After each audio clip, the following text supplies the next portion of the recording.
So this is part of the mastering backend development with Golang. तो आज का agenda discuss कर लेते हैं। पहले तो क्लाइंट सर्वर आर्किटेक्चर के ऊपर थोड़ा डिस्कशन करेंगे। मैं पहले भी बोला था, थोड़ा सा रिकैप कर लेंगे। फिर जो रेस्ट एपीआई होता है वो स्टेटलेस होता है। स्टेटलेस इन द सेंस, मान लो तुम एक सर्वर को 100 रिक्वेस्ट भेज रहे हो, रिक्वेस्ट 1, रिक्वेस्ट 2, रिक्वेस्ट 3। तो request 3 will have no idea that request 1 has been done, so it will have no context of request 1.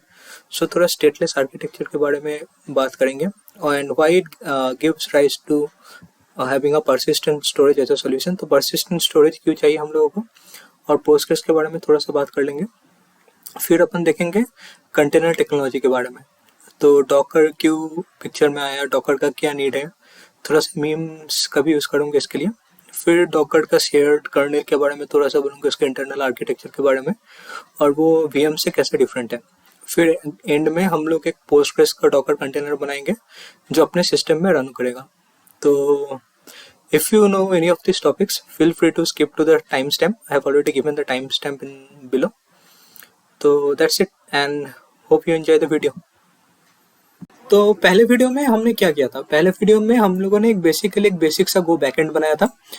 तो ये गो बैकएंड किया करता था कि अगर कोई क्लाइंट से, अभी के लिए हम लोग तो postman as a client use करते हैं, बट अगर तुम एक रिएक्ट क्लाइंट बनाओगे और हम अपने एपीआई क्रिएट करोगे तो वो भी सेम ही रिजल्ट देगा।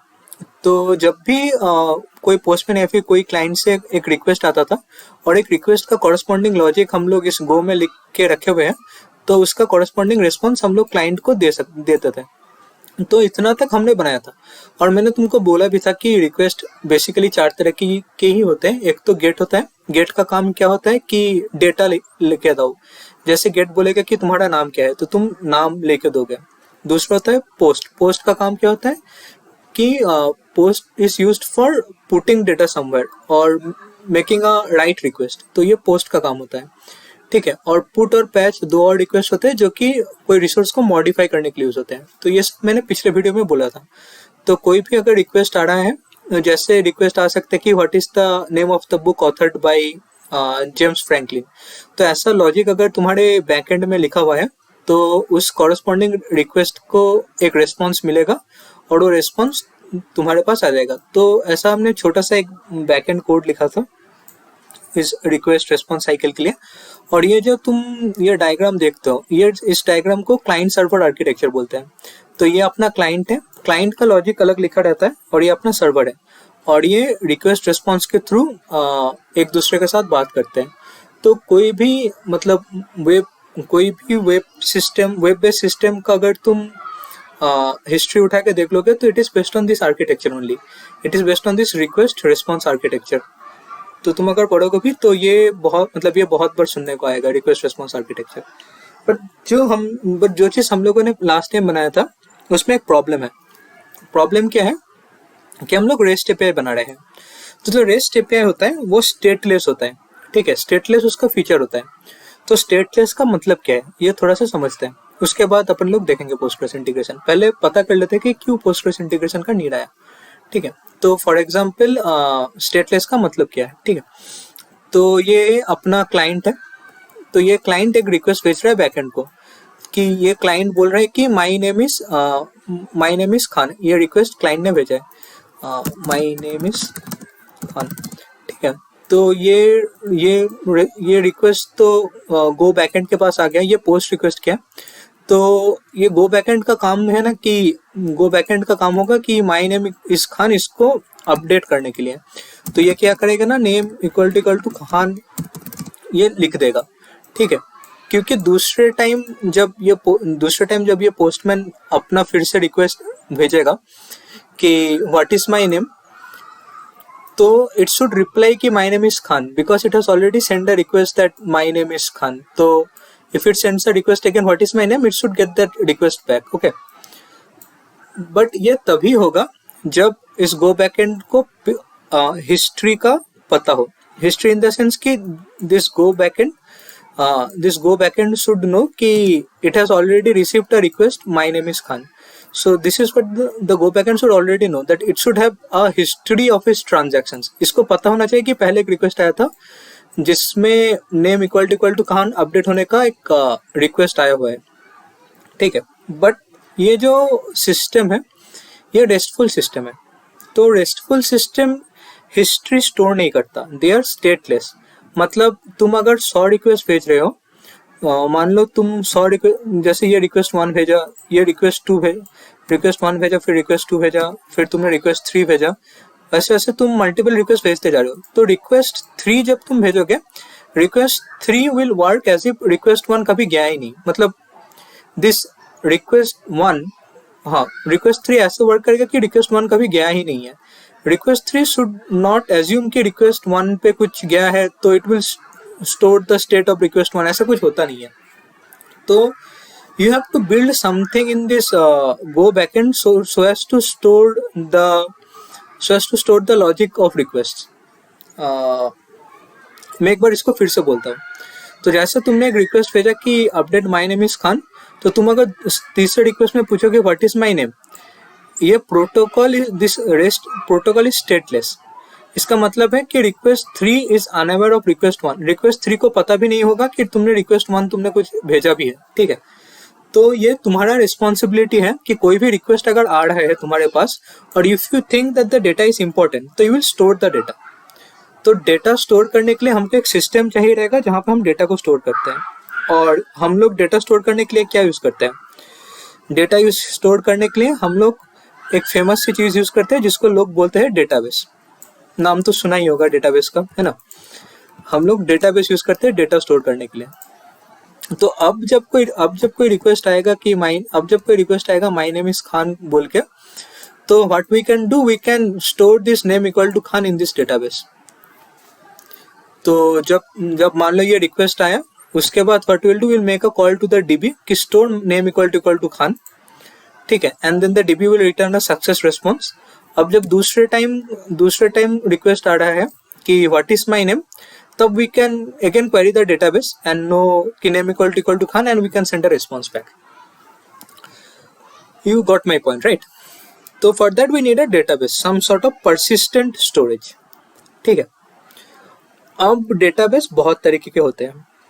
तो एक तो तुम NoSQL database यूज कर सकते हो, जैसे कि MongoDB। दूसरा, NoSQL में भी बहुत ऑप्शंस है। दूसरा, तुम SQL database यूज करते हो, जैसे कि PostgreSQL।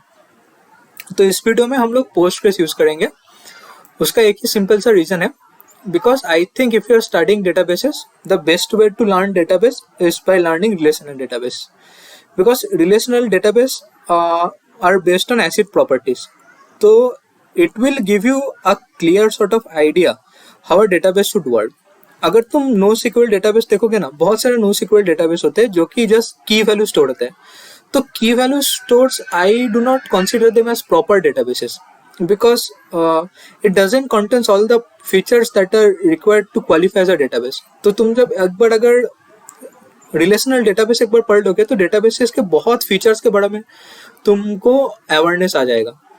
तो नेक्स्ट टाइम तुम जब NoSQL डेटाबेस भी यूज करोगे, तो तुमको पता चलेगा कि ये होता है, तो हमको भी ये करना चाहिए, ठीक है।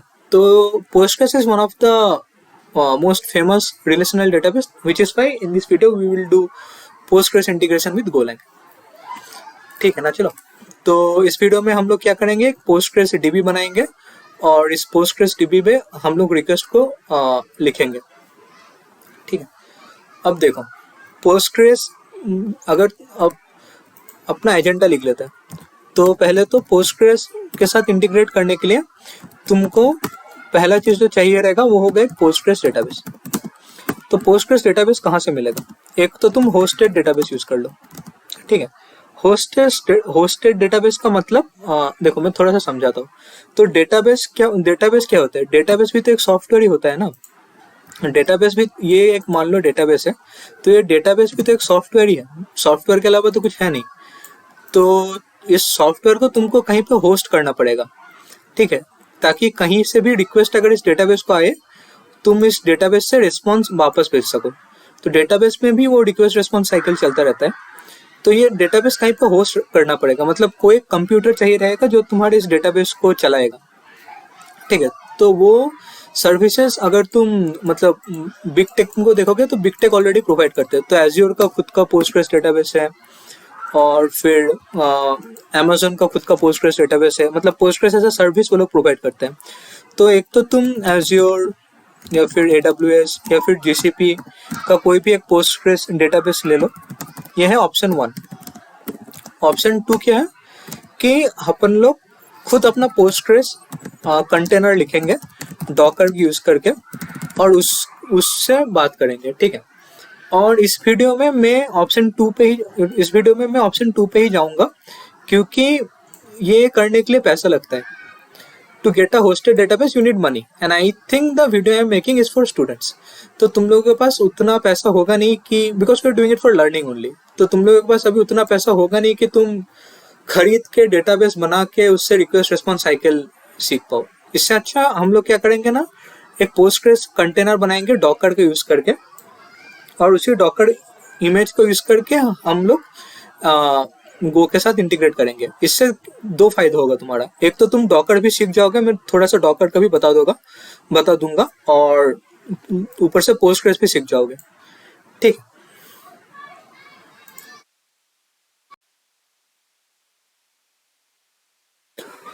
अभी थोड़ा सा डॉकर के बारे में पढ़ लेते हैं।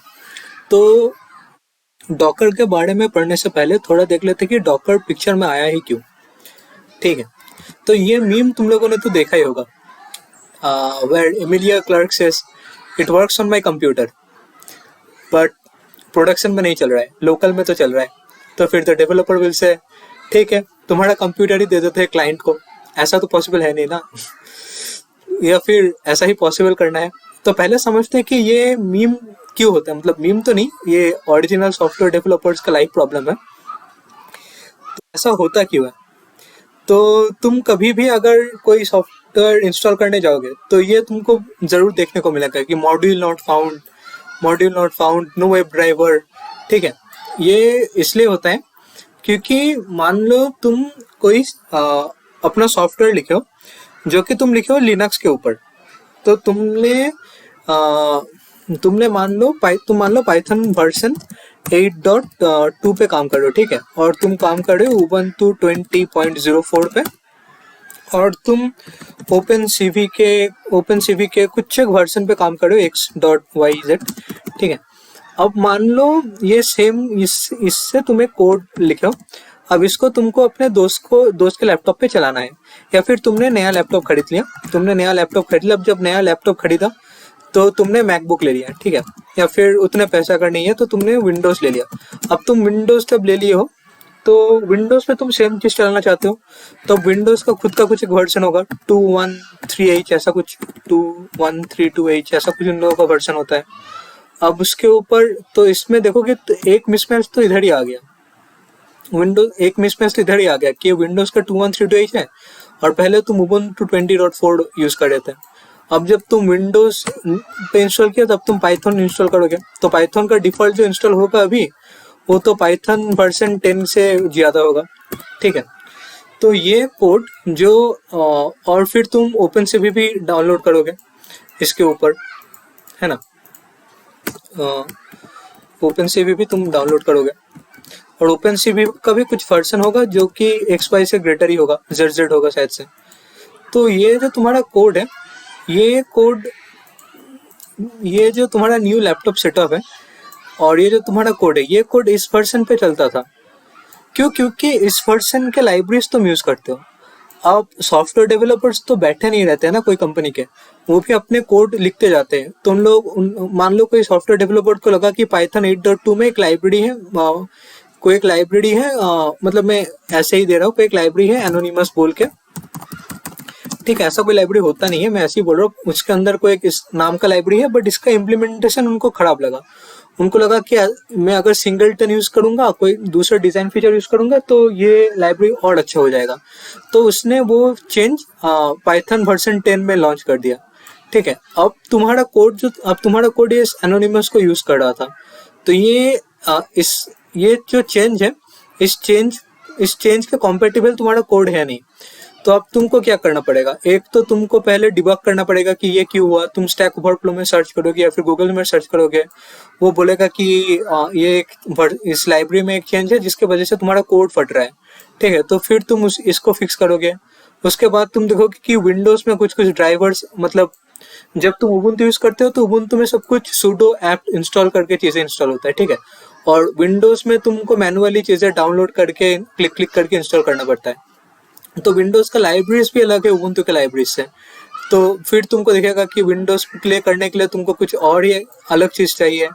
तो ये सब तुमको बैठ के हर एक प्लेटफॉर्म के लिए करना पड़ेगा। अब मान लो तुमने कोई गेम लिख दिया, ठीक है, तुम कोई गेम गेम तो छोड़ो, वो तो एग्जीक्यूटेबल हो गया। मान लो तुमने कोई कोड लिख दिया। अब इस कोड को बहुत जगह पे चलाना है, तुमको पाइथन पे भी चलाना है, विंडोज पे भी चलाना है और मैक पे भी चलाना है।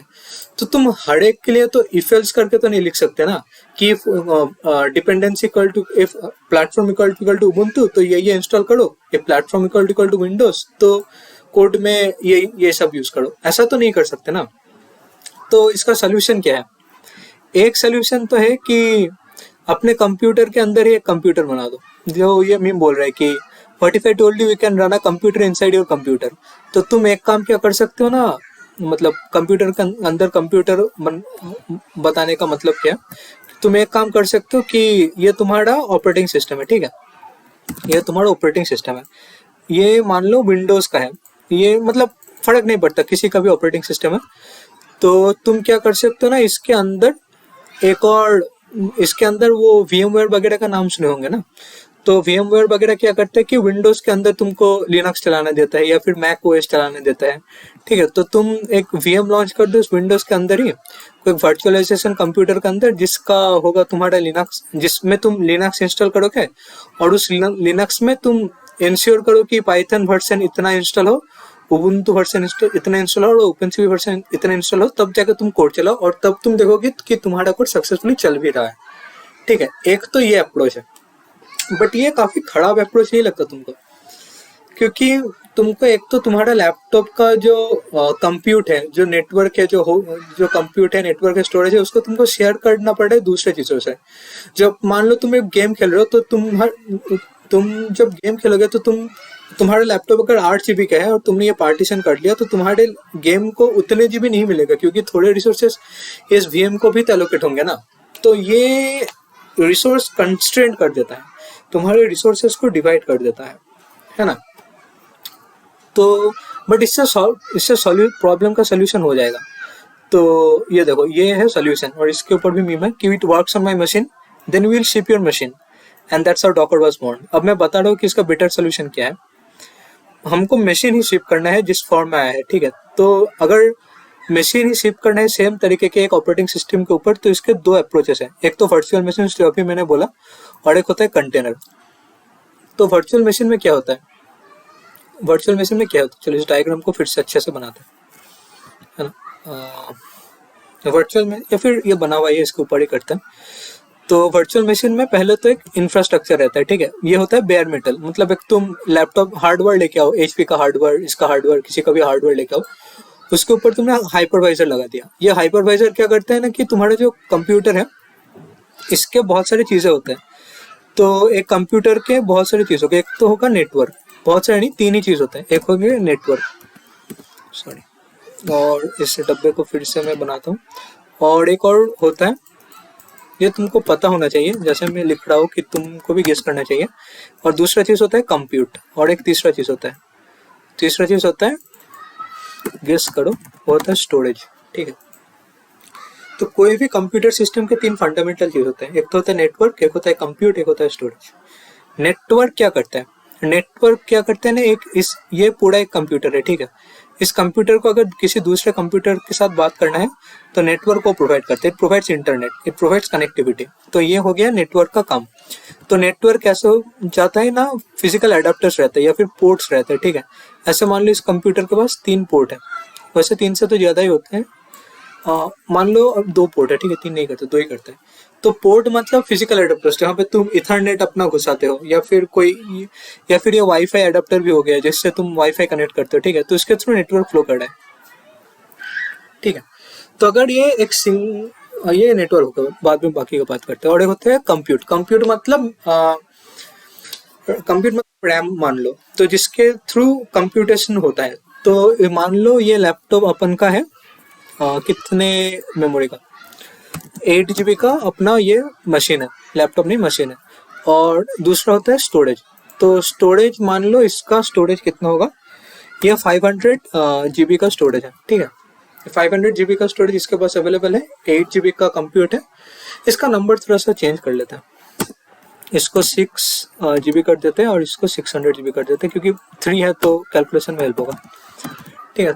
और इसके पास 2 पोर्ट है, एक और पोर्ट बना ही देते हैं, 6। तो इसके पास 2 पोर्ट नहीं, ये अलग है, ठीक है। इसको भी ऐसे ही मान लो, ठीक है। मतलब मैंने अलग गलती से अलग वाला एडो लगा लिया। तो ये 3 चीजें डेडिकेटेड मशीन के पास है। अब मान लो ये अगर तुम्हारा एक नॉर्मल सा मशीन होता, मतलब ये वर्चुअल मशीन, अगर इसमें तुम अगर हाइपरवाइजर नहीं चलाते तो तुम अपने लैपटॉप में जाके देख सकते थे कि 600 GB तुम्हारे पास है, 6 GB का है और 3 पोर्ट है। अब जैसे ही तुमने एक हाइपरवाइजर इंस्टॉल कर दिया, जैसे ही तुमने इधर एक हाइपरवाइजर इंस्टॉल कर दिया, इस हाइपरवाइजर का काम क्या है? इस हाइपरवाइजर का काम है कि तुमने 3 वर्चुअल मशीन एलोकेट किए हैं, तो इन 3 वर्चुअल मशीन को नेटवर्क, कंप्यूटर, स्टोरेज डिवाइड करके दे। किस रेशियो में डिवाइड करके दे ये तुम डिसाइड करोगे, ये एज इनपुट तुम दोगे। मान लो फॉर दिस पर्पस तुमने बोल दिया कि फॉर दिस एग्जांपल तुमने बोला कि मेरे को सेम ही चाहिए, ठीक है। तो ये क्या करेगा ना, एक नेटवर्क इसको देगा और इस 6 GB में से 2 GB का 6 GB में से 2 GB इसको देगा और इस 600 में से 200 GB का स्टोरेज इस VM का एलोकेट करेगा, ठीक है। तो बाकी के जो VM हो गए इनके पास अभी 400 GB का स्पेस एलोकेट रहेगा और इनमें भी मान लो इक्वल डिविजन ही है, तो इनको भी 2 GB का स्पेस मिलेगा, 200 GB का डिस्क मिलेगा। तो ऐसे तुम एक हाइपरवाइजर यूज करके तुम एक ही कंप्यूटर के ऊपर 3 वर्चुअल मशीन बना रहे हो, बट 3 वर्चुअल मशीन पे तीनों चीज इक्वली डिवाइडेड हो रहे हैं, ठीक है। तो ऐसे तुम क्या कर सकते हो ना, एक वर्चुअल मशीन तुम लिनक्स का बना सकते हो, जिसके अंदर तुम अपने सेम ही वर्जन का जो तुम्हारा कंप्यूटर का वर्जन था उसी सेम वर्जन की चीजें इंस्टॉल करो और उसी सेम वर्जन का कोड इंस्टॉल करो, अब तुम्हारा कोड चल जाएगा। बट इसमें तुम देख सकते हो कि मान लो तुम्हारा कोड का काम खत्म हो गया, जब कोड का काम खत्म हो गया तो तुम चाहते हो कि इस वर्चुअल मशीन को हटाओ। तो ये काफी एक मतलब ये प्रोसेस काफी कॉम्प्लिकेटेड होगा। एक तो पहले तुमको इसको हटाना पड़ेगा, फिर इसका स्पेस इंक्रीज करना पड़ेगा, ये जो पोर्ट इसका एलोकेट हुआ था इसको तुमको अब इन दोनों में डिवाइड करना पड़ेगा, इसके कंप्यूट रिसोर्सेज इन दोनों के साथ शेयर करना पड़ेगा। तो this is a very difficult process and not a lot of hypervisors also support this, ठीक है। तो ये काफी मतलब बहुत ही कॉम्प्लेक्स प्रोसेस है, ये नहीं करना चाहिए जब तक कि तुम श्योर नहीं हो कि ऐसा ही चाहिए मेरे को। तो इसका दूसरा और बेटर अप्रोच क्या है? इसका दूसरा और बेटर अप्रोच है कंटेनर्स। तो कंटेनर्स क्या करते हैं? कंटेनर्स तुम्हारा ये बेयर मेटल हो गया, इंफ्रास्ट्रक्चर बेयर मेटल हो गया, ठीक है। तो हाँ, तो मैंने डायग्राम थोड़ा सा अच्छे से बना लिया। तो पहले तो बेयर मेटल हो जाता है जो कि इंफ्रास्ट्रक्चर मतलब मैं पहले भी बोला था, अभी बता देता हूँ। ये होता है एचपी का तुम कोई सिस्टम लेके आओ, या फिर तुम उसका सिस्टम लेके आ रहे हो डेल का, या फिर तुम और क्या होता है आसूस का कोई एक सिस्टम लेके आ रहे हो, हार्डवेयर होता है, नॉर्मल सा हार्डवेयर, ठीक है। वो होता है इंफ्रास्ट्रक्चर तुम्हारा। उसके ऊपर तुमको कोई भी इंफ्रास्ट्रक्चर के ऊपर तुमको ऑपरेटिंग सिस्टम इंस्टॉल करना पड़ता है, ठीक है। तो इस ऑपरेटिंग सिस्टम के लिए तुमने कौन सा ऑपरेटिंग सिस्टम इंस्टॉल किया? तुमने किया विंडोज कौन सा वाला किया? विंडोज 11, ठीक है। विंडोज 11 तुमने इंस्टॉल किया। अब अगर तुम थोड़ा सा इधर देखोगे तो इधर इसमें तुमको हाइपरवाइजर इंस्टॉल करना पड़ता था। हाइपरवाइजर भी ऑपरेटिंग सिस्टम होते हैं, बट मतलब इनके नाम तुमने सुने नहीं होंगे। मैं इसका कलर थोड़ा सा चेंज कर लेता हूँ, ब्लैक कर लेता हूँ। हाँ, तो हाइपरवाइजर भी ऑपरेटिंग सिस्टम ही होता है, बट ये इसका पर्पस और अलग होता है। तो जैसे तुमने ESXi इंस्टॉल कर लिया, ESXi हाइपरवाइजर इंस्टॉल कर लिया, या विंडोज का हाइपर वी होता है, इन दोनों में से कोई एक इंस्टॉल कर लिया। ESXi VMware का आता है, ठीक है। तो ये वो सब क्या करते हैं ना, अपने एक तुम्हारा जो बेयर मेटल इंफ्रास्ट्रक्चर है उसको डिवाइड कर देता है जितने नंबर ऑफ होस्ट तुम बोलोगे उसमें, ठीक है। जितने नंबर ऑफ होस्ट बोलोगे उसमें ये डिवाइड कर लेता है। बट अगर तुमने खुद का ऑपरेटिंग सिस्टम इंस्टॉल कर लिया, जैसे कि विंडोज 11 इंस्टॉल कर लिया, तो ये 6 GB विंडोज 11 को ही मिलेंगे। इसमें से मे भी कुछ 200-300 MB विंडोज 11 लेगा, बट ये ESXi भी कुछ ना कुछ MB तो खुद लेता ही है। इस 600 GB पूरे तुमको ही मिल रहे हैं। ये 3 नेटवर्क अडेप्टर पूरे तुमको ही मिल रहे हैं। ये पूरा एक ही अपना VM है, VM तो नहीं, ये अपना पूरा ही वर्चुअल कुछ नहीं है, पूरा अपना ही एक मशीन है और ये पूरा प्योर मशीन है, ठीक है। तो एक तो तुमको एक ऑपरेटिंग सिस्टम डेडिकेटेड से मिल रहा है कंटेनर में, उसके बाद उसके ऊपर तुम एक कंटेनर इंजन इंस्टॉल करोगे। ये कंटेनर इंजन क्या होता है, ये कंटेनर इंजन इंस्टॉल करोगे जैसे कि डॉकर या फिर एक रॉकेट बोल के भी कुछ एक आता था, तो तुम डॉकर इंस्टॉल करोगे। तो ये डॉकर क्या करेगा ना, इस होस्ट ऑपरेटिंग सिस्टम के ऊपर डॉकर खुद का सॉफ्टवेयर है, तो ये खुद का कर्नेल चलाएगा। तो जब ये खुद का कर्नेल चलाएगा और ये क्या अलाउ करेगा कि ये कंटेनर बनाने के लिए। तो कंटेनर क्या होता है ये पहले समझते हैं। तो container is a piece of software that lets you bundle dependencies together. इसका मतलब क्या है? तो पहले मतलब तुम पहले इमेज देखते हैं, ठीक है। ये कंटेनर का फोटो, ये बाद में जाएंगे, तो अच्छे से कंटेनर को समझते हैं पहले।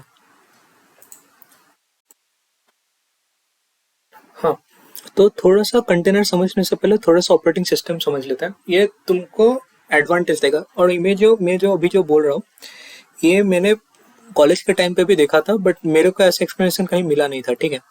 What is a container and how it is different from VM. तो अभी मैं अगर बुक डेफिनेशन बोलता तो तुमको भी सेम सेम ही लगता। तो ये मैंने खुद से पढ़ के सीखा है और ऐसा ही होता है, ठीक है। तो इसलिए थोड़ा सा मैं डिटेल में एक्सप्लेन कर रहा हूँ ताकि तुम लोग को भी अच्छे से समझ में आए। और इंटरव्यू में भी ऑपरेटिंग सिस्टम तो पूछा ही जाता है, तो सुन लो। तो ऑपरेटिंग सिस्टम के यूजुअली दो पार्ट रहते हैं, एक होता है शेल या फिर यूजर स्पेस, और दूसरा होता है कर्नेल। शेल होता है जिसके थ्रू तुम इंटरेक्ट करो, जैसे मैं अभी ये बटन क्लिक किया, ये मैं शेल के थ्रू इंटरेक्ट कर रहा हूँ, ठीक है। और दूसरा होता है कर्नेल। कर्नेल के थ्रू तुम डायरेक्टली इंटरेक्ट नहीं कर सकते हो, या फिर कोई कमांड लाइन टूल खोल के उबुंटू में कोई कर्नेल का कमांड सिस्टम कॉल वगैरह करके तुम कर सकते हो, बट यूजुअली डायरेक्टली कर्नेल के थ्रू इंटरेक्ट नहीं कर सकते हो, ठीक है। तो कर्नेल क्या होता है? कर्नेल एक ऑपरेटिंग सिस्टम का ब्रेन होता है।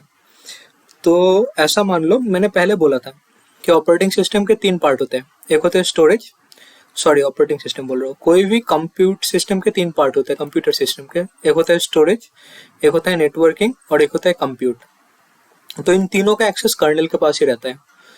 तो जब भी तुम कुछ करते हो यूजर स्पेस में, जैसे कि you want to save a movie, तो ये इंस्ट्रक्शन कर्नेल को जाता है and then the kernel does something internally and it saves the movie. तो कंटेनर में क्या होता था? कंटेनर बोल रहा हूँ, वीएम वर्चुअलाइजेशन वीएम में क्या होता था? वीएम में ये तीनों चीजें वर्चुअल मशीन्स, मतलब इसका बात कर रहा हूँ, ठीक है, जिसका मैं अभी तक ज्ञान दिया। तो ये कर्नेल डिवाइड हो जाता है, तीन वीएम बना रहे हो तो तीन अलग अलग कर्नेल बनेंगे और तीन अलग अलग यूजर स्पेस बनेंगे। इसको मैं ड्रॉ कर लेता हूँ, अच्छे से समझ में आएगा। तो for VM this is what used to happen. ये अपना ये अपना बॉक्स है, इस बॉक्स के अंदर तीन ऐसे डब्बे बनेंगे। एक इसको कॉपी कर लेता हूँ, कंट्रोल बी, कॉपी नहीं हुआ, कंट्रोल बी, तो ये अपना तीन कर्नेल, ये एक कर्नेल आ गया, ये एक दूसरा कर्नेल आ गया, और सेम ही चीज तुम्हारा इधर, सॉरी हाँ थोड़ा सा ये दिक्कत कर रहे हैं। तो इधर तीन सेल बन जाएंगे और इधर तीन कर्नेल बन जाएंगे। मैं बड़ लिख भी देता हूँ इधर अच्छे से, ये अपना कर्नेल। और 5 में 3 बार नहीं लिख रहा हूँ, टाइम तुम लोग का ही जा रहे हैं। तो ये तीन कर्नेल बन जाएंगे और इधर ये तीन शेल बन जाएंगे, ठीक है। तो this is what the VM was doing, कि तीन सेल बना दो, तीन कर्नेल बना दो, और ऐसे तुम जब भी कोई रिसोर्स आएगा तो वो कर्नेल ही मैनेज करते हैं। तो तुम जब किसी ऑपरेटिंग सिस्टम के थ्रू रिएक्ट करोगे तो ये सेल के साथ रिएक्ट करेगा, ये सेल एक रिक्वेस्ट भेजेगा कर्नेल को, कर्नेल के रिस्पॉन्स आके इससे साथ जाएगा। तो you can see an isolation here.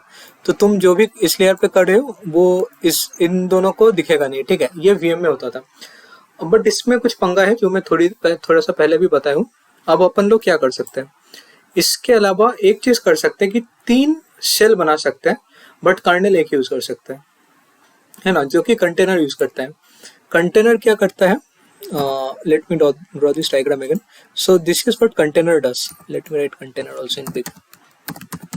So this is what container does. So what it does basically is it creates three shells. Like if you want to create a Ubuntu operating system, so it will create a shell of the Ubuntu operating system, but the kernel will be shared. So this will be our kernel. So this will be our kernel and this will be shared between these three shells. And इसमें जो major cell रहेगा वो अपना host का ही रहेगा. मतलब ये अगर विंडोज में यूज कर रहे हो तो ये विंडोज का सेल है, ठीक है. तुमको 2 सेल और बना के देगा, बट वो कर्नेल वो अपने ऑपरेटिंग सिस्टम का यूज करेगा. जैसे फॉर विंडोज तुम अगर विंडोज में कर रहे हो तो वो यूजुअली WSL का सेल यूज करेगा या फिर WSL या फिर हाइपर यूज करेगा, ठीक है. तो तुमको 2 उबुंटू का शेल बना के देगा, बट ये कर्नल सेम रहेगा. तो तुम जब उबुंटू से कोई कमांड इशू करोगे उबुंटू को, तो ये विंडोज के कर्नल के लैंग्वेज में इंटरप्रेट होगा, या फिर WSL जो कि उबुंटू का ही कर्नल है उसके लैंग्वेज में इंटरप्रेट होगा, उसके सिस्टम कॉल्स में इंटरप्रेट होगा, और वो सिस्टम कॉल करेगा इसके कर्नल को, ठीक है. वो जब सिस्टम कॉल कर दिया तो फिर वो एक रिस्पॉन्स भेजेगा जो कि कंटेनर अपने मतलब इस उबुंटू के अंडरस्टैंडिंग के लिए ब्रेक डाउन करेगा. फिर वो रिस्पॉन्स तुमको मिलेगा इधर से, ठीक है. तो you are getting my point. फिर से मैं बता रहा हूँ. तो वो मान लो तुमने एक उबुंटू का कंटेनर इधर बनाया, ठीक है. तो वो क्या करेगा ना, एक उबुंटू का शेल बनाएगा, बट वो कर्नल विंडोज का ही यूज करेगा. तो पहले तो इन दोनों कर्नल को कॉम्पेटिबल करना पड़ेगा. मतलब ये कर्नल में भी फिडोरा ओएस का भी हो सकता था, है ना. तो this two kernels have to talk to each, this shell and this kernel have to be compatible. So this is the job that is done by the container system. यही कंटेनर इंजन का काम है, या फिर Docker engine का काम है, Docker host का यही काम है, to make this two compatible. तो when it gets a request from the shell, it sends a request to the Windows kernel. It doesn't send a request to the Windows kernel. मैं बार गलत बोल रहा हूँ, because internally it has to be a Linux kernel only for this to be compatible. So it is first converted into system calls of this particular kernel, and then the kernel sends a response back, and then this shell gets a proper response, and you get the particular response. So this is how container works, and this is how it is different from the VMs. I can take both of them together in the same frame, and yeah, side by side we can paste them so that you can understand it better. So this is a container and this is a VM. So ऐसे container होते हैं, ऐसे VM होते हैं जिसमें colonel's पे share रहता है, ठीक है. ये डिस्टिंक्शन लोगों को पता नहीं रहता. तुम अगर नेट पे भी सर्च करोगे तो ये डिस्टिंक्शन तुमको जल्दी नहीं मिलेगा, ठीक है. तो ये हो गया. ऐसे करते हैं. अब इस डायग्राम पे वापस आ जाते हैं. तो पहले तो होस्ट के इंफ्रास्ट्रक्चर अप हो गए, जैसे कि HP, डेल या ASUS. उसके बाद तुमने एक ऑपरेटिंग सिस्टम इंस्टॉल किया जो कि Windows 11 होगा. उसके बाद तुम एक कंटेनर इंजन इंस्टॉल करोगे जो कि डॉकर होगा, जिसका काम मैंने बोला कि it makes this kernel and this shell compatible, which may be of 2 different types, ठीक है. और भी काम रहता है, बट ये मेजर काम रहता है. तो इस कंटेनर इंजन का फिर तुम एक कंटेनर आप करोगे. तो कंटेनर क्या है बेसिकली? तो container is nothing but it is a process only. It is a process that runs an operating system which is virtualized. तो container is a process in an operating system. तो इस host operating system में एक process होगा container. ये virtual machine एक process नहीं था, ये by itself was a software. It was getting dedicated resources, but this container will be a process होता है ना. जैसे गेम तुम खेलते हो, गेम एक प्रोसेस होता है, या फिर कोई वीडियो देखते हो तो VLC चलता है, तो वो एक प्रोसेस होता है. सिमिलरली एक प्रोसेस चलेगा कंटेनर का, जो कि जिसमें तुम लिख के रखोगे कौन सा ऑपरेटिंग सिस्टम तुमको चाहिए. तो मान लो तुमने अगर उबुंटू लिख के रखा, तो this container will open Ubuntu engine will open Ubuntu container from the image you have written, and वो एक प्रोसेस में चलेगा, ठीक है. Similarly you can write a separate container for a Fedora OS. तो ये तीन सेपरेट प्रोसेस में चलेगा. इनका shell is what this container engine will have, but it will share the kernel space of this host operating system. Now because this container are processes, क्योंकि ये process है, ठीक है, तो you can just delete the container any time. तुम एक game को कभी भी डिलीट कर सकते हो, ठीक है, एक फोर्स डिलीट कभी भी एक गेम को कर सकते हो। Delete in the sense you can kill the game at any time, task bar पे जाके गेम को किल कर सकते हो। तो ऐसे ही कंटेनर को कभी भी किल कर सकते हो, तो इट डजेंट अफेक्ट एनीथिंग। तो ये हो गया कंटेनर का फंडा।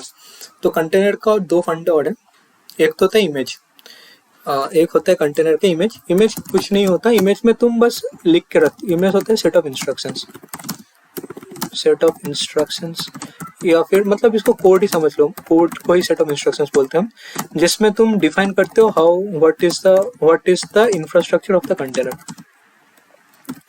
ठीक है। तो जैसे तुम इसमें डिफाइन करोगे एक इमेज में कि आई वांट उबुंटू वर्जन 20.4, उसके साथ install Python version how much 3.10 और 3.10 सॉरी 20 तो आया भी नहीं है, और उसके साथ इंस्टॉल ओपनसीपी वर्जन 2.4, ठीक है। तो this is what you right in a container, and the container and this is what you write in an image, and when you run and उसके साथ एक और चीज भी लिखोगे तुम, सॉरी, उसके साथ you will also right your code, उसके साथ तुम अपना कोड भी लिखोगे इस इंफ्रा को यूज करके। तो ये पूरा चीज तुम अपनी इमेज में डिफाइन करोगे, ठीक है। तो अब ये इमेज अपने आप में कुछ नहीं होगा, तो what you need is a container. तो जब तुम इस इमेज को चलाओगे, जब तुम अपने सॉफ्टवेयर को चलाओगे, तो ये प्रोसेस बन जाता है। तो container is nothing but a process of an image. तो ये इमेज जब चलेगा, तो इस इमेज का जो प्रोसेस बनेगा वो कंटेनर होगा, which would be this, and you can have multiple containers in your system, ठीक है। तो ये हो गया अपना कंटेनर। तो इसको थोड़ा सा और अच्छे से देख लेते हैं। तो ये हो गया अपना डॉकर होस्ट या फिर डॉकर इंजन जिसमें चलता है। ये अपना डॉकर का क्लाइंट है, मतलब डॉकर के साथ भी तुमको इंटरेक्ट करना रहता है ना। तो तुम डॉकर रन करके कोई कंटेनर को चलाते हो, डॉकर बिल्ड करके कोई इमेज को बिल्ड करते हो, और मैंने जो बोला जो इमेज है, ये जो सेट ऑफ इंस्ट्रक्शंस है, ये तुम खुद लिख सकते हो या फिर कोई ऑलरेडी प्रीवियसली लिख चुका होगा। जैसे किसी ने ऑलरेडी एक इमेज लिख चुका होगा उबुंटू का, जिसको तुम चला के एक उबुंटू कंटेनर अपने विंडोज ऑपरेटिंग सिस्टम में चला सकते हो। तो ये ऐसा कोड तुमको पहले से मिल जाएगा। जैसे कि पोस्टग्रेसक्यूएल का इमेज तुमको मिल ही जाएगा, किसी ने कोड लिख के रखा होगा जिसके थ्रू तुम पोस्टग्रेसक्यूएल को तुम चला सकते हो, ठीक है, या फिर उबुंटू को चला सकते हो। तो ये तुम कोई भी, इसको रजिस्ट्री बोलते हैं, जहाँ पे तुम अपनी इमेज को अपलोड करके रखते हो। तो यहाँ से तुम एक पोस्टग्रेसक्यूएल डाउनलोड कर लो और फिर डॉकर रन कर लो, फिर you will have a PostgreSQL running on your host operating system, and it will share your host operating system kernel. इस कर्नल को शेयर करेगा, ये होगा पोस्टग्रेस का इंटरफेस, और पोस्टग्रेस का कोई डेडिकेटेड कर्नल नहीं बनेगा। तो ये होता है कंटेनर। तो अपन लोग क्या करेंगे ये देख लेते हैं, इस वीडियो के एंड तक अपन लोग क्या करेंगे। और ये चीज़ें करना काफ़ी इजी है, मतलब कोड में लिखूंगा, कुछ ज़्यादा कोड है नहीं, मैं पहले ही बता दे रहा हूँ। तो अपन लोग क्या करेंगे, अपन लोग पोस्टग्रेस का कंटेनर अप करेंगे। तो पहला चीज़ उसके लिए क्या चाहिए रहेगा, एक तो we would need Docker install. तो एक तो डॉकर चाहिए होगा जो कि कंटेनर इंजन होगा, इसका काम मैंने पहले ही बोला। तो एक तो डॉकर चाहिए रही होगा, और दूसरा चीज हम लोग को जो चाहिए रही होगा वो होगा इमेज। एक पोस्टग्रेस का इमेज चाहिए रहेगा जो मैं डॉकर के थ्रू इन्वोक करूंगा, और once I invoke this image with Docker, it will give rise to a Docker container, Postgres container. Sorry, it will be a Docker container only, but it will be a Postgres container. तो this will be a Postgres container, and ये अपना DB होगा, ये अपना DB हो जाएगा। और इसी डेटाबेस के थ्रू जो अपन ने पहले गो का बनाया था ना, बैकएंड, गो बैकएंड जो बनाया था अपन ने पहले, तो उसके through I will interact with this Go Postgres container from this Go backend. And अब देखो, अब Postgres कंटेनर जो है, ये कंटेनर परसिस्टेंट रहना चाहिए। इन द सेंस मैंने पहले ही बोला है कि ये जो कंटेनर है ये एक प्रोसेस है, तो you can kill this process at any time, but this go backend is writing things into this Postgres container, ठीक है। तो this container will also need a file system, मतलब जहाँ फाइल सिस्टम चाहिए रहेगा जहाँ पे ये चीजें लिख सकता है। और सेकेंड टाइम जब ये पोस्टग्रेस कंटेनर अप होगा तो उस फाइल से वो पढ़ पाए। ठीक है, तो इसको मैं थोड़ा सा और अच्छे से एक्सप्लेन करता हूँ। तो एक फाइल सिस्टम चाहिए रही होगा, फाइल सिस्टम चाहिए रहा होगा जहाँ पे Postgres will write, for example it will write name equal to Khan in this file system. Then उसके बाद तुम अपना डॉकर कंटेनर बंद कर दो, सब बंद कर दो। फिर नेक्स्ट टाइम तुम जब आप करोगे तो यू एक्सपेक्ट कि this Postgres container knows that my name is Khan. तो this file system will be written in your own operating system and it will be constant.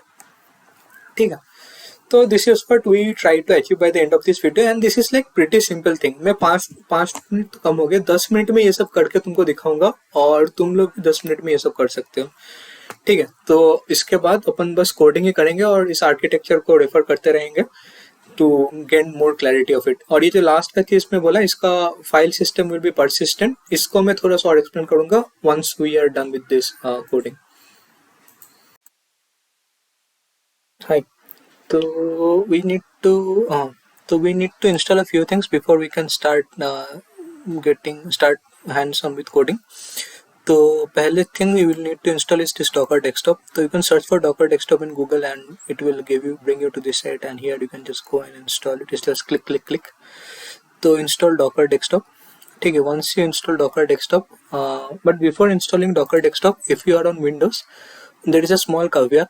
तो I already told you ना कि yeah, so I already told you कि this kernel and this shell needs to be compatible, but the Windows shell is like very different from the Linux shells. So Mac also uses a Unix based shell, which is why this problem doesn't comes with Mac. तो Windows में ये थोड़ा पंगा पड़ेगा, इसके लिए you need to install WSL2. तो how do you install WSL2? Search install WSL2. First link will take you to this page.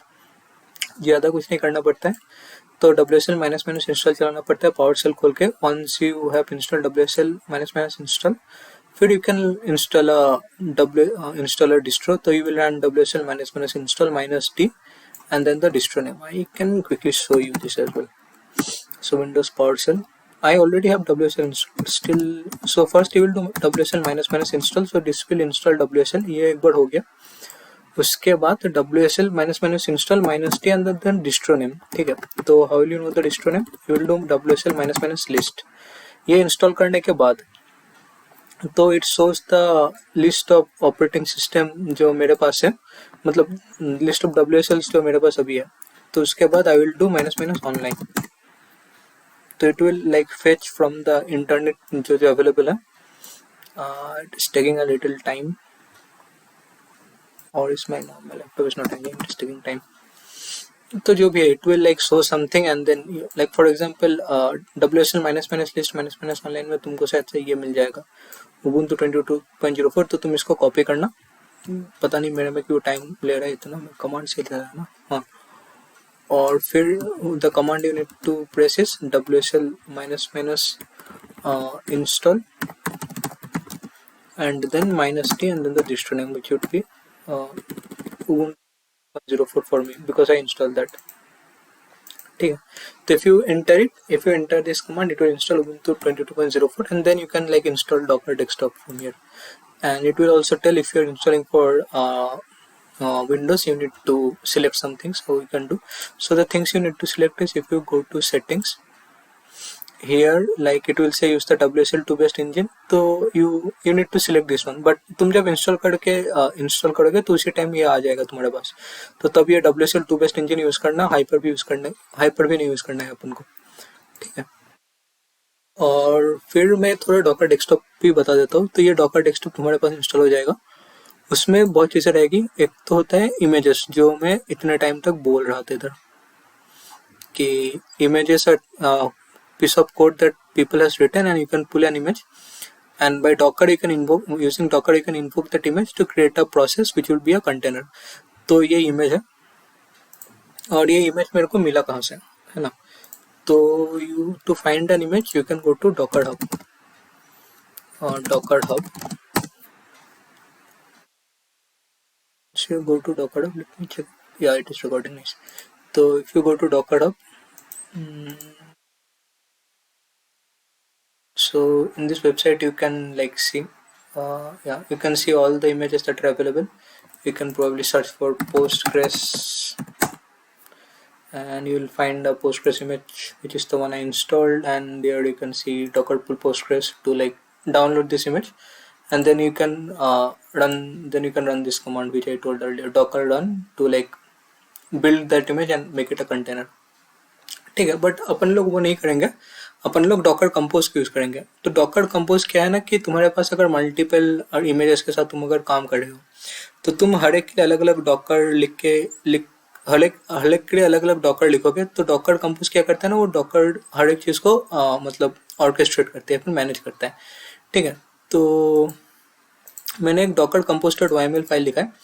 ये बेसिक से ही कोड है, मतलब मैंने नेट से ही लिया है इसको।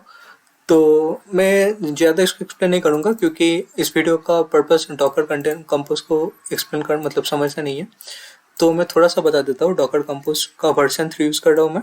सर्विसेज में आई एम यूजिंग पोस्टग्रेस। ठीक है, तो तुम अगर एक और सर्विस यूज़ करते हैं, तो जैसे मान लो तुमको अगर मोंगोडीबी भी चाहिए रहता तो you would have written Mongo and like I would have used this following things, something similar to this. I am not sure because Copilot का कोड है, तो I am not very sure. तो ऐसा कुछ हम यूज करके, तो using this Docker compose file I would have like मतलब मेरे पास फिर 2 कंटेनर चलता, एक पोस्टग्रेस का, एक मोंगोडीबी का। ठीक है, तो अभी के लिए तो मोंगोडीबी चाहिए नहीं, बाद में I am thinking of doing Redis integration all those things. तो मेरे को लगा कि शुरू से ही डॉकर कंपोज.yml यूज कर लो। तो सर्विसेज के लिए अभी के लिए आप पोस्टग्रेस यूज करेंगे, उस कंटेनर का नाम देंगे पोस्टग्रेस, सेम ही देते हैं। और इमेज कौन सा वाला लेना है, 14.5 यूज करें अपन, इसको 15 भी कर सकते हैं if you want, but for this I am using 14.5। इसका पोर्ट 5433 और वॉल्यूम्स, ये वॉल्यूम्स क्या होता है। हाँ, तो मैंने पहले बोला था ना, मतलब थोड़ी देर पहले ही बोला था कि पोस्टग्रेस को अपना चीज़ें लिखना पड़ता है किसी फाइल सिस्टम में, ताकि वो डेटा लॉस्ट ना हो जाए। तो ये वॉल्यूम होता है वो फाइल पाथ जहाँ पे तुम पोस्टग्रेस अपना चीज़ें लिखेगा। ठीक है, तो ये है अपन का वॉल्यूम। अच्छा, मैं आ नहीं रहा हूँ क्या, इसको ऊपर कर देते हैं, सॉरी। तो ये है अपना वॉल्यूम, और फिर ये है पोस्टग्रेस का इमेज, और ये है ये अपना कंटेनर बनेगा भी। इसको डिलीट करते हैं, मैं थोड़ी देर पहले बनाया था, डिलीट कर देता फॉरएवर। ठीक है, तो इमेज को रहने देते हैं वरना टाइम लगेगा डाउनलोड करने में। तो दिस इज वॉल्यूम एंड या तो ये, और फिर तुमको पोस्टग्रेस का वो पासवर्ड वगैरह देना है तो पड़ता है। तो मैंने पासवर्ड इक्वल टू पासवर्ड डाला है, यूजर पोस्टग्रेस डेमो। तो छोटा सा ही कोड है ये पोस्टग्रेस आप करने के लिए। तो इसको तुम आप कैसे करते हो डॉकर को, तो you just write docker compose up, तो this will up the docker container. तो सी देखो, इसने डॉकर कंटेनर बना दिया।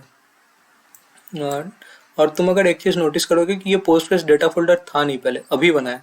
इसमें पोस्टग्रेस के जितने सारे डेटा है पोस्टग्रेस के, वो पोस्टग्रेस अपना डेटा इधर लिखेगा इस फाइल पे। तो अभी मैं अगर इस कंटेनर को डिलीट भी कर दूँ, जैसे मैं इस कंटेनर को इधर जाके अगर मैं इस कंटेनर को डिलीट या फिर किल भी कर दूँ, डॉकर डेस्कटॉप यार खुल ही नहीं रहा है। हाँ, तो इसमें जाकर अगर इसको डिलीट या किल भी कर दूँ, तब भी ये जो फाइल सिस्टम है ना, आ जाइए, ये जो फाइल सिस्टम है, ये फाइल सिस्टम तो रहेगा क्योंकि ये परसिस्टेंट है, ये फाइल सिस्टम रहेगा। तो फिर जब नेक्स्ट टाइम मैं कंटेनर को आप करूँगा तो ये फाइल से फिर से रीड कर पाएगा। तो अभी क्या करते हैं, अभी डेटाबेस बनाते हैं। तो डेटाबेस बनाने के लिए देखो, अब पोस्टग्रेस कंटेनर तो आप हो गया अपना, अब इसके साथ इंटरेक्ट करना है। तो हम तो गो बैकएंड यूज करके इंटरेक्ट करेंगे, वो करेंगे अपन बाद में। बट अभी चल रहा है कि नहीं चल रहा है, इसलिए एक VS कोड एक्सटेंशन डाउनलोड करेंगे, उसको यूज करके हम इसके साथ इंटरेक्ट करके देखते हैं। नॉर्मल SQL सी क्वेरीज लिखेंगे। तो you can install this Postgres SQL management tool. तो इसको मैं इंस्टॉल कर रखा हूँ, तुम लोग भी इंस्टॉल कर लेना। वंस यू हैव इंस्टॉल्ड, इसमें ये हाथी का सिंबल आ जाएगा, तो यू क्लिक ऑन इट। ठीक है, तो इधर फिर तुमको let me remove this connection या तो फिर तुमको इधर प्लस में जाके कनेक्शन देना पड़ता है कि कौन से पोस्टग्रेस के साथ कनेक्ट करोगे। और अभी अपन लोकल होस्ट देंगे। मैं शुरू में बोला था कि you can give a hosted database also, तब तुम इधर यूआर डाल देते हैं, बट अभी अपने सिस्टम में ही पोस्टग्रेस चल रहा है, तो I will give local host. फिर देना पड़ेगा यूजर नेम। तो मैंने इधर साइन दिया था, तो साइन ही दूंगा, तुम लोग अपना अपना नाम दे देना, बट जो इधर मेंशन करोगे वही देना। ठीक है, और फिर पासवर्ड इज पासवर्ड और पोर्ट 5433 स्पेसिफाई करके रखो इधर। और फिर स्टैंडर्ड कनेक्शन यूज़ करो, और कौन सा डेटाबेस यूज़ करना है, अपन लोग डेमो डेटाबेस यूज़ करेंगे। ठीक है, और इसका नाम भी डेमो रख देंगे। तो डेमो डेटाबेस इधर आ गया है, तो इसको ओपन करते हैं। अभी तो इसमें कुछ है नहीं क्योंकि कुछ बना ही नहीं है। तो इस पर अपन लोग क्वेरी चलाते हैं अभी, ठीक है। तो न्यू क्वेरी करेंगे इधर ऐसे, और मैंने क्वेरी लिख के रखा है पहले से ही, उसको यूज़ कर लेंगे। तो कहाँ गया अपना सिंबल, इधर न्यू क्वेरी। हाँ, मैं ये सब मतलब अभी भी लिख सकता हूँ, बट ये क्या चल गया क्या। तो अभी अपन इसको अगर चलाएंगे F5 दबा के, देखो तो पहले ये सीक्वल के बारे में तुम अगर थोड़ा सा पढ़ोगे तो ये क्रिएट क्वेरी होता है, क्रिएट टेबल बुक्स, और फिर ये नल रोज क्रिएटेड, क्योंकि अभी कुछ रोज अपन ने दिया नहीं, तो बस एक टेबल क्रिएट हो गया होगा।